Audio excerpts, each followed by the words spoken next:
If you are receiving this transmission, you are the resistance. Well, it is truly heroic and inspiring what happened over in Thailand, where 12 young boys were trapped in a cave with their soccer coach. And men and women came to their rescue, put their lives on the line. One former Thailand Navy SEAL, Saman Gunan, even gave his life, ensuring that the air tanks were in proper place so that the children could be saved.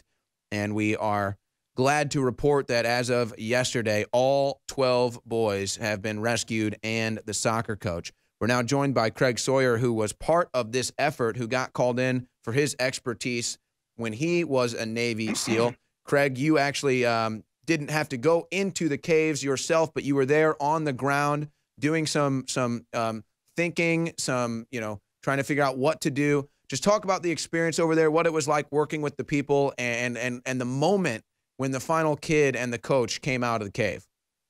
Well, I kind of showed up as an afterthought. We were over there in Chiang Rai, just coming back from Cambodia when that happened. And so we heard about it in passing, and we had done our 3 weeks of joint operations with law enforcement and 3 other NGOs all over the Southeast Asia. We were on our way home when I got a message saying, hey, Craig, those kids are still in that cave. They're still not out of there, and it looks like you may be able to help. So I reached out to the U.S. Navy SEAL community in a private forum that we've got, and just queried all of the solutions that our guys have. We've got some guys like John Carl Rote, who are famous hard hat and deep divers, civilian divers, after their time in the SEAL teams, and made big names for themselves. A lot of solutions, a lot of development of different equipment. So I was just asking those guys, hey, let's put our heads together and let me bring all of our best solutions and to make sure there's nothing that they're without over there, just in case it can be of help. So I canceled my flight home. I was just about to get on a flight to get back to my family after about a month out of Bangkok, and I canceled that flight and flew down to back down to Chiang Rai. There was a lot of barricades with military and law enforcement to keep everybody out. There's a giant pool of thousands of press and support and everything else there. So we were able to get through all of that with our credentials, get all the way up to meet with the liaison, U.S. military liaison that were already there. And the guy explained to me, he goes, Craig, what's your level of proficiency with caves? I told him, I said, well, look, I'm not looking to be the guy that solves this whole thing. I'm just here to help and humble in whatever capacity I can, man. I just got done helping some of your guys haul ice, and we're shipping water in from our organization to help your workers, and I brought a lot of information from the U.S. SEAL community. So I exchanged those techniques to them to make sure that they knew about all the things that we'd come up with, and ensured that they were armed with that. So we talked about technique and opportunities and options for that. And he let me know, Craig, you can't fit in there. And I was talking to some of the military and police right there at the cave site, and they're showing me, they're like, look, I can barely fit in there. And one of the guys was about half my size, and he pointed to me and he said, you're not going to be able to fit in there even without tanks. So I thought, okay, well, there's nothing I can do inside the cave, but I just offered to support them however I could. And so really that was it for us. We were there for moral support and sharing information.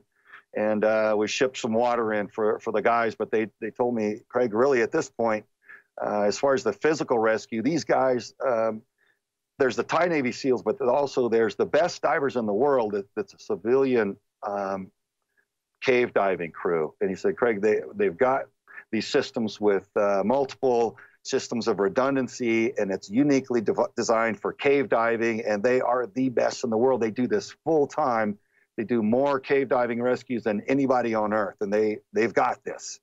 And so satisfied that they knew all the techniques that we did and had all the same solutions, and all that had been settled, I felt like, okay, I felt satisfied that I had offered and presented everything that I could. And after a point, we just went ahead and withdrew and came on home, so as not to be part of the mess, because it was a big zoo wasn't enough space. It was muddy. Everybody was kind of in the way. And so the actual physical rescue was on hold, waiting a certain factor that I was asked to hold confidential, and I will do that in good faith. But it did happen. en route. We were flying home to the U.S. when the actual physical rescue operation began. So I'll tell you this, those divers are heroes in every sense of the word. It was an seemingly impossible task. What they had to do to get all the way in there and get those boys calm and get them suited up and get them all the way back out is something you only see once in a lifetime, an entire series of miracles. And everybody involved in that deserves all the praise and kudos they can get. It's the real deal, real stuff.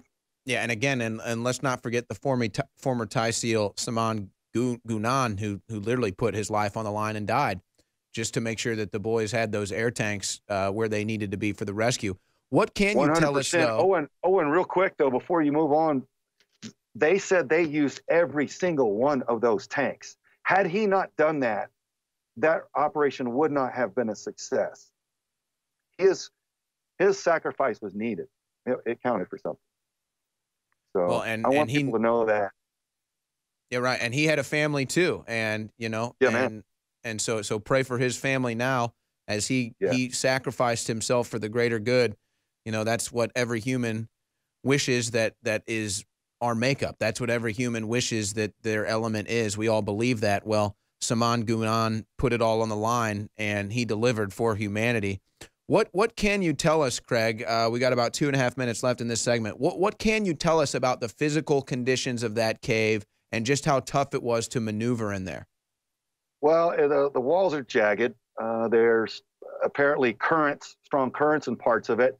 There's steep angles up and down, and then there's these very tight sections to get through with very confined spaces. They were saying, basically, they were showing me on their arm, which looked to me like about 15 inches, maybe 15 inches. So they were pointing at me. I'm 6 foot 230. They said, there's no way I could fit through. So that's how tight it was. So the guys would have to physically pull their tanks off, push them ahead of themselves, and then squish their body through to get through some of those tight spots. Wow. So did they have to abandon? I'm sorry to interrupt. This is intriguing to me. Did they have to abandon their air mask and everything to get through and then reapply? Not necessarily compromise the seal or their mask or their regulator system, but they would have had to pull their tanks off of their body, as I understand it, and push them through that void first, and then slide their body through, force their body through after it, and then put the tanks back on. So just unthinkable circumstance in the dark with zero viz in the water and all the other factors. Man, it's just really inspiring. It's a bright, shining moment in humanity. It really is. I mean, how are they able to maneuver? I mean, a miracle, you could say, and it is a miracle, but how are they able to maneuver in such a difficult, cave makeup with zero visibility? How were they able to do that?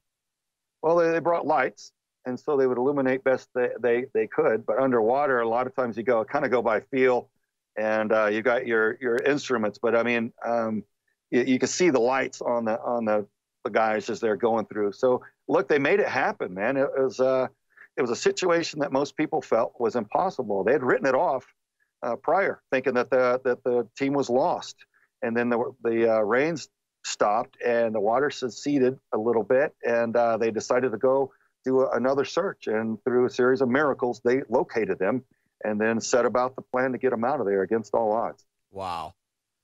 This is just so we're going to talk more about this on the other side, but this is what humanity is all about. It's doing the impossible, coming together to defeat the odds, and then putting yourself on the line, putting your life on the line for the greater good.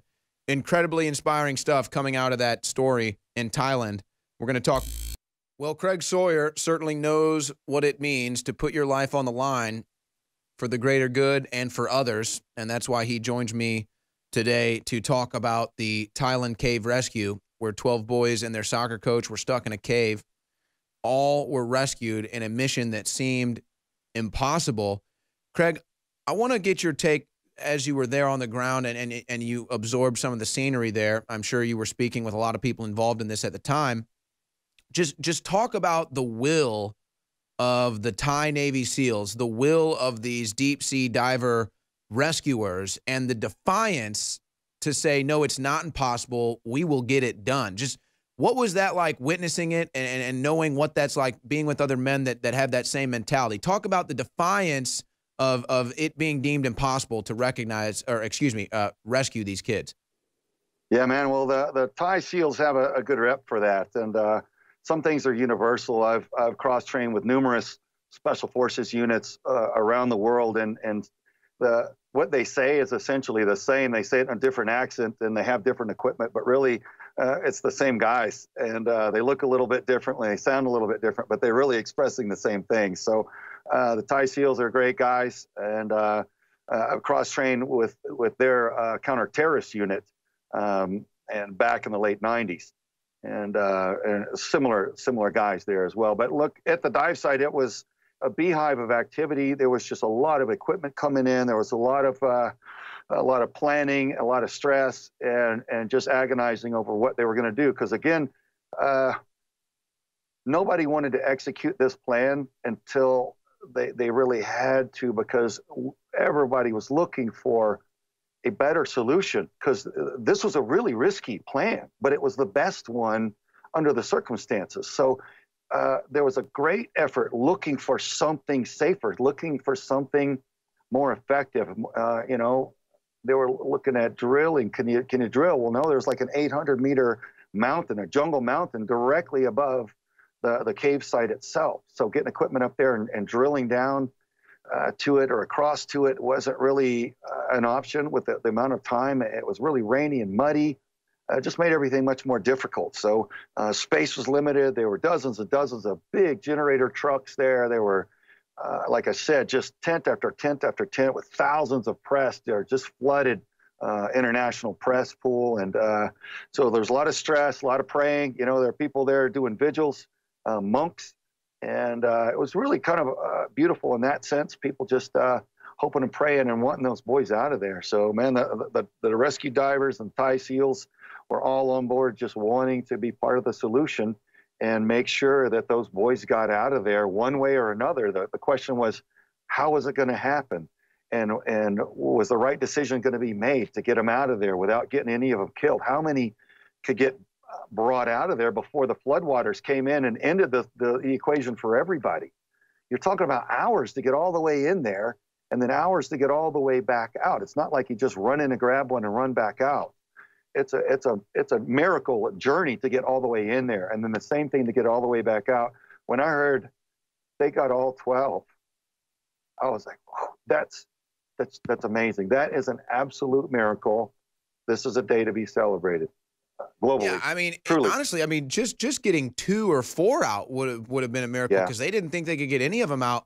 And we've already talked about kind of, you know, the makeup of the cave with the jagged edges. You know, it's dark in the water, almost zero visibility, tight squeezes, and that type of stuff. But talk about kind of the layout of the cave when it comes to the lengthiness of how far they had to dive just to reach the boys and then to get back. I mean, I was under the impression you're talking about a couple of maybe a mile or so or more nautical miles, and the odds of just being able to maneuver. I mean, how are they maneuvering all this great distance with almost no visibility? I mean, they obviously don't have a map in front of them. Talk about how they defied those odds.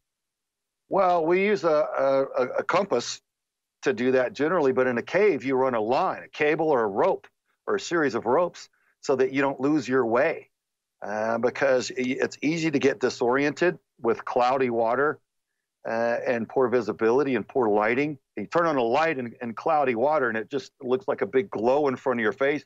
You still can't really see anything. So a lot of times the light doesn't necessarily help. So they're following that line by faith, by feel a lot of times. So it's, man, it's the worst of the worst. This is by far, in a way, the most complex, the most challenging, and the most dangerous rescue dive I know about. And I think it's far and away the most risky cave dive that's ever been executed. So history has been made here in more ways than one. Just an amazing series of miracles, in my opinion, that allowed this to happen. When I heard they got them all out, all 12 boys and the coach, I just shook my head and said a prayer. And, you know, you consider how difficult this is for even a Navy SEAL, even the Thai Navy SEALs to be able to swim through that and trek through that. It's an extremely amazing mission for them. But then to actually get the boys to go through there too, unexperienced swimmers, unexperienced with deep sea diving. I mean, they had a lot of work to do just on their end to make this possible. Yeah, I don't know how much of this I should relay, but I think some of it's already come out now. There was consideration on sedating the boys because, look, panic is death under there in those situations.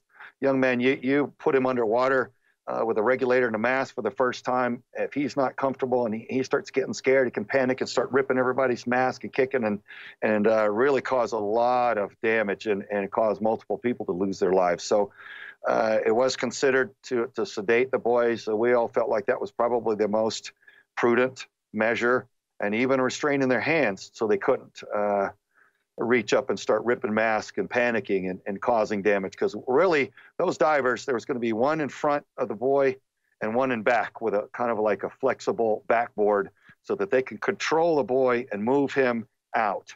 One in front, one in back. And so the boy was controlled. So boy wouldn't need to do anything. A small child, a young boy like that's not really going to solve any problems underwater in adverse conditions like that in an unfamiliar environment. Those divers are going to really solve all the problems. So they just needed the boys to be willing and calm passengers, and they could get them out. So that's why the consideration for sedation under those circumstances. So a lot of us had come up with the same solutions on almost all of those issues. And I just thank God that it worked.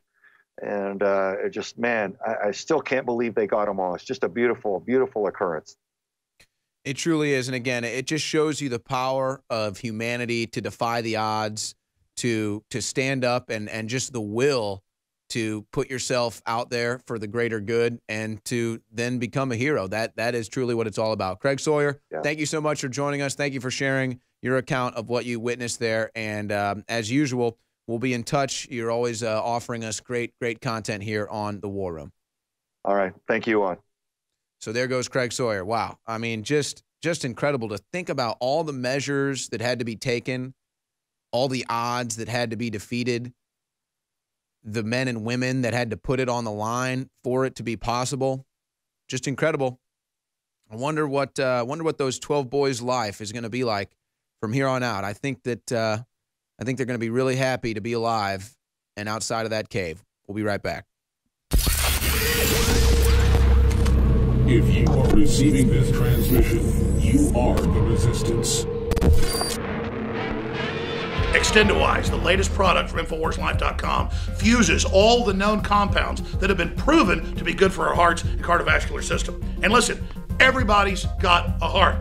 Well, actually, maybe Hillary and George Soros don't, but everybody else has a heart, and this product is amazing. So, if you have a heart and you want the very best product out there that's designed to aid a healthy heart, cardiovascular system, it's Extendowise, available at InfoWarsLife.com. And like all of our products are game changers, this baby is the most souped up, awesome version the top formulators could come up with and still be affordable. It's one of the very best heart pills out there. It's Extendowise. So, get some for yourself and family and friends. It's got the very best fish oil from the fjords. It's very, very pure, very, very clean, and has the EPA type that is specifically good for the heart, cardiovascular system. It's got the properly formulated type of CoQ10 and more. It is Extendowise, now available at InfoWarsLife.com.